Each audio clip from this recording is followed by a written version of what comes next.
जय बद्री केदारनाथ दोस्तों, बहुत बहुत स्वागत है आप लोगों का मेरे एक और YouTube वीडियो पे। तो दोस्तों आज हो चुकी है 27 सितंबर और 26 सितंबर तक के मेरे म्यूचुअल फंड पोर्टफोलियो अपडेट हो चुके हैं। दोनों ही पोर्टफोलियो मैं वीडियो में आपको आगे दिखाऊंगा। चलिए आज शुरुआत ही पोर्टफोलियो करते हैं वीडियो से ही, और इंड मनी ऐप के म्यूचुअल फंड पोर्टफोलियो से शुरुआत करते हैं। तो कल मुझे इस पोर्टफोलियो में लगभग 9,709 रुपये का नोशनल लॉस हुआ है, लगभग 1.29%। तो जिस हिसाब से स्मॉल कैप, मिड कैप और लार्ज कैप गिरे थे, इस पोर्टफोलियो में गिरावट उसके हिसाब से कम आई है, 1.29%। और जैसा कि आप देख सकते हैं कि जो इन्वेस्टेड वैल्यू है वो 7,11,000 है, जो करंट वैल्यू है पोर्टफोलियो की 7,41,000। 30,469 रुपये का मुनाफा अभी भी है, 4.25% के मुनाफे में है। और 82,000 की SIP लगी हुई है, जिसमें से 75,000 की SIP कंप्लीट हो चुकी है। पराग पारिक ने कल 926 रुपये का नोशनल लॉस दिया है और 4.25% के मुनाफे में है ये फंड। निप्पॉन लार्ज कैप ने 1.4 थाउजेंड का लगभग 1,400 रुपये का नुकसान दिया है, लगभग 4.5% के मुनाफे में है ये फंड। ICICI लार्ज कैप ने कल 969 का लॉस दिया है, लगभग 3.5% के मुनाफे में ये फंड। कोटक मिड कैप ने 481 का लॉस दिया, लगभग 6.25% के मुनाफे में फंड। एडलवेस स्मॉल कैप ने कल 409 रुपये का लॉस दिया, लगभग 4.25% के मुनाफे में। Bank of India small cap ने कल 469 का लॉस दिया है, लगभग 3.48% के मुनाफे में ये फंड। HSBC स्मॉल कैप ने 494 का लॉस दिया है, लगभग 3.25% के मुनाफे में। निप्पॉन इंडिया मिड कैप ने 334 रुपये का नुकसान दिया, लगभग 5.25% के मुनाफे में। एडलवेज मिड कैप ने कल 388 का लॉस दिया, लगभग 5% के मुनाफे में। HDFC मिड कैप ने कल 318 रुपये का लॉस दिया, लगभग 5% के मुनाफे में। इन्वेस्को इंडिया मिड कैप ने कल 383 का लॉस दिया, लगभग 7.25% के मुनाफे में। Invesco India large and mid ने 376 का लॉस दिया, लगभग 6.25% के मुनाफे में। कोटक स्मॉल कैप ने 391 का लॉस दिया, लगभग 3% के मुनाफे में। मोतीलाल मिड कैप ने कल 476 का लॉस दिया, लगभग 2.5% के मुनाफे में। बंधन लार्ज एंड मिड ने 271 रुपये का लॉस दिया, लगभग 5% के मुनाफे में। कैनरा रोबेको स्मॉल कैप ने कल 371 रुपये का लॉस दिया, लगभग 4% के मुनाफे में। निप्पॉन इंडिया स्मॉल कैप ने कल 308 रुपये का लॉस दिया, लगभग 4% के मुनाफे में। टाटा स्मॉल कैप ने कल 341 रुपये का लॉस दिया, लगभग 4.25% के मुनाफे में। SBI स्मॉल कैप ने कल 301 रुपये का लॉस दिया, लगभग 3% के मुनाफे में। JM फ्लेक्सी कैप ने कल 287 का लॉस दिया, लगभग 2.25% के मुनाफे में। तो अभी भी IndMoney app mutual fund portfolio जो मैंने 1 जनवरी 2025 को शुरू किया था, और लगभग 10 तारीख तक मैंने सारी SIP इसमें वीकली SIP स्टार्ट कर दी थी। तो यहाँ पे सारे ही म्यूचुअल फंड अभी भी प्रॉफिट में है, कोई भी ऐसा म्यूचुअल फंड अभी भी नहीं है जो नेगेटिव में गया हो। और एक बार ये देख लेते हैं कि मेरी कौन कौन सी SIP कटने वाली हैं। ये बाई सेल जो कल किया था, आप देख सकते हैं कि HSBC स्मॉल कैप में कल 2,000 रुपये इन्वेस्ट किए थे मैंने लमसम, वो हो गए हैं successful. Bank of India small cap में 2,000 डाले थे, वो भी सक्सेसफुली बाय हो गए। बंधन लार्ज एंड मिड में भी 2,000 रुपये कल डाले थे, वो भी बाय हो गए। कल ही की NAV मुझे मिल गई है। Invesco India large and mid और इन्वेस्को इंडिया मिड कैप दोनों की NAV मुझे कल मिल गई है। और एडलवेस स्मॉल कैप भी कल बाय किया था, कोटक मिड कैप भी कल बाय किया था, और निप्पॉन लार्ज कैप, पराग पारिक फ्लेक्सी कैप।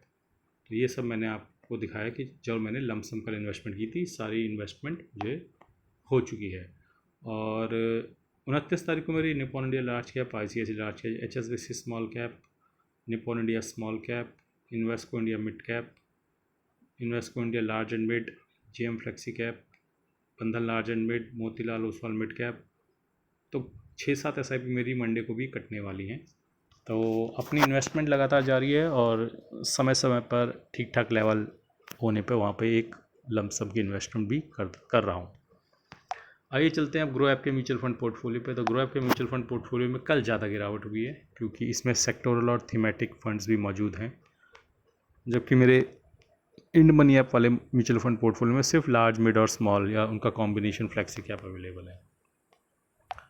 तो एक बार मैं फ़िल्टर लगा देता हूँ। और कल इस पोर्टफोलियो में लगभग 44,000 का नुकसान हुआ है, और 18,000 के नुकसान में आ गया अब ये पोर्टफोलियो। 27,47,000 की इन्वेस्टेड वैल्यू है, और 27,29,000 जो है करंट वैल्यू है पोर्टफोलियो की। आप देख सकते हैं कि पराग पारिक ने कल 0.61% का लॉस दिया है यहाँ पे। तो धीरे धीरे मैं स्क्रॉल कर रहा हूँ कि काफ़ी सारे म्यूचुअल फंड इसमें वही हैं जो उस पोर्टफोलियो में, अब कुछ अलग भी हैं, और जो सेक्टोरल थीमेटिक PSU वगैरह हैं वो भी यहाँ पर मौजूद हैं।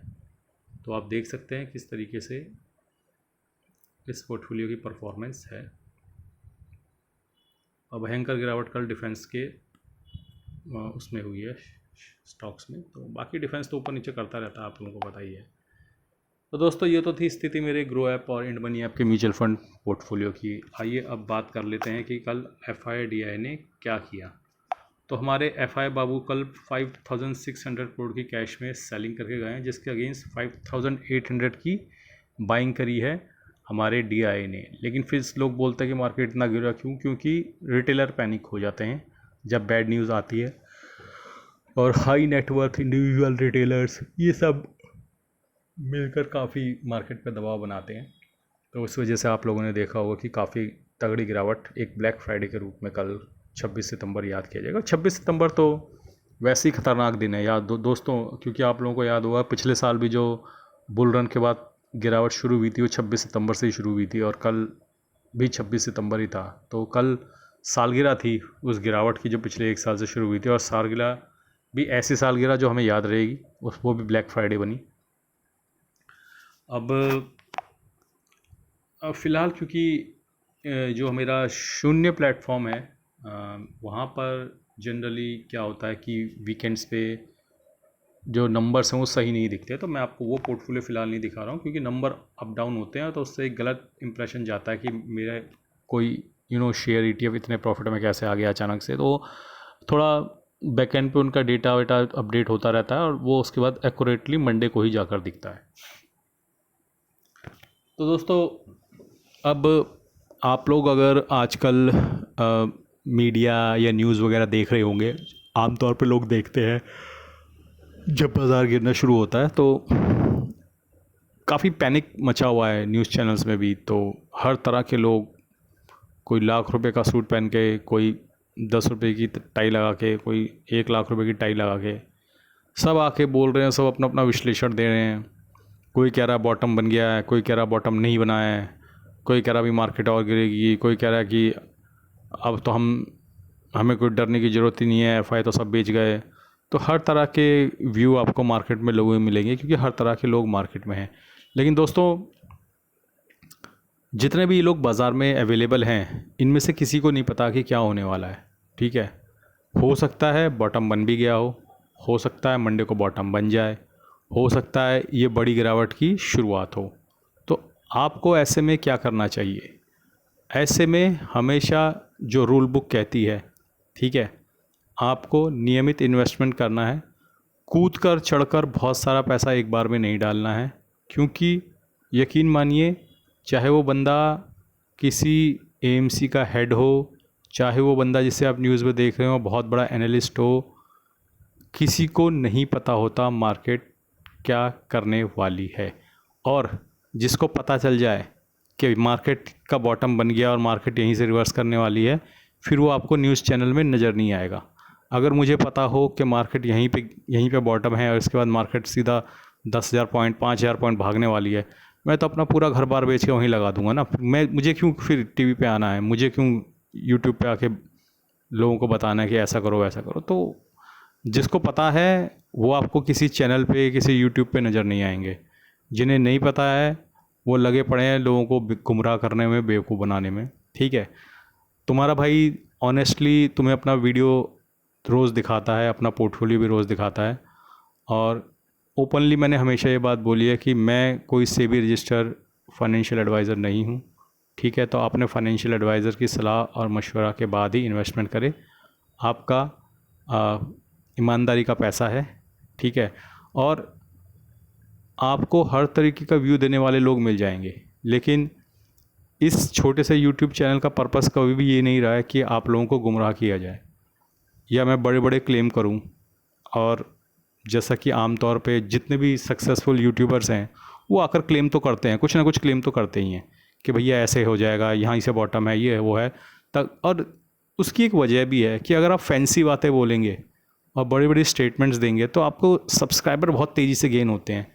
लेकिन मैंने हमेशा से ये बात बोली है, भले ही मेरा चैनल फ्लॉप रहा है, वैसे तो मेरा चैनल फ्लॉप ही है, तो भले ही ये चैनल फ्लॉप रहा है, लेकिन मैं कभी भी झूठ और बड़ी बोली बातें नहीं करूँगा कि मुझे पता है यहीं से रिवर्स होने वाला है, मुझे पता है यहीं से मैंने 2008 से लेकर 2023 तक रेगुलर इन्वेस्टमेंट करके म्यूचुअल फंड में पैसा बनाया है डिसेंट, मैं दोबारा वो पैसा बना लूँगा। मुझे पता है कि म्यूचुअल फंड में सक्सीड होने के लिए कोई बहुत ज़्यादा दिमाग की ज़रूरत नहीं है। एक बुद्धू आदमी भी म्यूचुअल फंड में इन्वेस्ट करके पैसा बना सकता है। मैं भी एक साधारण सा इंसान हूँ, बहुत ज़्यादा बुद्धि मेरे अंदर भी नहीं है, लेकिन मुझे इतना पता है कि मुझे प्रोसेस पता है। उस प्रोसेस के तहत अगर मैं रेगुलरली इन्वेस्ट करता रहूँगा लंबे समय तक, मैं पैसा बनाकर निकल जाऊँगा। और जिन लोगों को प्रोसेस नहीं पता वो घबरा कर मार्केट छोड़ भी देंगे और लोगों के बातों में आते रहेंगे। कोई कहता रहेगा भैया मार्केट ख़राब हो गई है, अब तो मार्केट में पैसा बनेगा ही नहीं। ठीक है, चलो मार्केट ख़राब हो गई है, कितने साल तक रहेगा टर्म? मैं तो 15 साल मिनिमम इन्वेस्टमेंट के लिए देख रहा हूँ, 15 से 20 भी जा सकता हूँ। 15 तो मिनिमम है ही, उसके बाद भी मैं सारा निकाल थोड़ी लूँगा, SWP लगाऊंगा। तो मान लो मैं 20 साल का व्यू देख रहा हूँ, 15 से 20 साल का। 15-20 साल में तो ट्रम्प जिंदा भी नहीं रहेगा, ट्रम्प तो मर जाएगा। अगले 3 साल बाद तो ट्रम्प की सरकार भी चली जाएगी, फिर शायद दोबारा कभी वो आएगा भी नहीं। तो आप आज की गिरती हुई मार्केट को देख के इतना विचलित क्यों है जब आपका लक्ष्य बड़ा है? आपको महाभारत का वो सीन याद होगा जब गुरु द्रोण सभी शिष्यों से ये पूछते हैं कि पेड़ पे एक वो मछली लगाते हैं लकड़ी की, तो बोलते हैं कि उसकी आँख पे निशान लगा रहा है कि तुम्हें क्या दिख रहा है? तो वो कोई बोलता है मुझे मछली दिख रही है, कोई मुझे बोलता है मुझे पेड़ दिख रहा है, कोई बोलता है मुझे पत्ते भी दिख रहे हैं। तो अर्जुन बोलता है मुझे सिर्फ मछली की आँख दिख रही है, मुझे अपना टारगेट नज़र आ रहा है। तो भैया अपने टारगेट पे फोकस करो। 15 साल के लिए इन्वेस्ट हो तो 15 साल बाद का सोचो, 2040 का सोचो। 20 साल के लिए इन्वेस्टेड हो 2045 का सोचो। आज का नहीं सोचना है, लक्ष्य पे नज़र रखो और लक्ष्य भेदन पे फोकस करो। तो ये बातें मैं जनरली आमतौर पर तब करता हूँ जब मार्केट गिर जाती है, क्रैश हो जाती है और लोग थोड़ा परेशान होते हैं, ताकि मैं उनको थोड़ा मोटिवेट कर सकूँ। उम्मीद करता हूँ मैंने कुछ अच्छी बातें आपको इस वीडियो में फिर से बताई होंगी। आज के लिए बस इतना ही, धन्यवाद, गुड बाय। लेकिन जाने से पहले मैं आप लोगों को ये बता दूं कि हमेशा म्यूचुअल फ़ंड की जर्नी में आपका जो सबसे अच्छा साथी है वो एक किताब हो सकती है, एक पुस्तक हो सकती है। और मैं हमेशा कोशिश करता हूं कि कुछ म्यूचुअल फ़ंड की अच्छी बुक्स अपने वीडियो में एक कमेंट सेक्शन में डाल दूं। कमेंट सेक्शन में नहीं, वीडियो में डाल दूं। तो अगर आप अपने मोबाइल स्क्रीन पर टैप करेंगे तो आपको लेफ़्ट साइड बॉटम में व्यू कोड करके कुछ नज़र आएगा, उसके अंदर फ्लिपकार्ट के लिंक्स हैं। तो अगर आप चाहें तो म्यूचुअल फ़ंड की बुक्स वहाँ से ले सकते हैं। म्यूचुअल फ़ंड की बुक्स ही मैं टैग कर सकता हूँ क्योंकि मेरा कंटेंट जो है म्यूचुअल फ़ंड से रिलेटेड होता है। लेकिन अगर आप उस फ्लिपकार्ट के लिंक में जाके कुछ और भी शॉपिंग करते हैं तो भी मुझे उससे कोई दिक्कत नहीं है। आजकल दशहरा दिवाली का समय है तो आप लोग शॉपिंग कर सकते हैं। बाकी आज के लिए बस इतना ही, धन्यवाद, गुड बाय, जय बद्री केदार।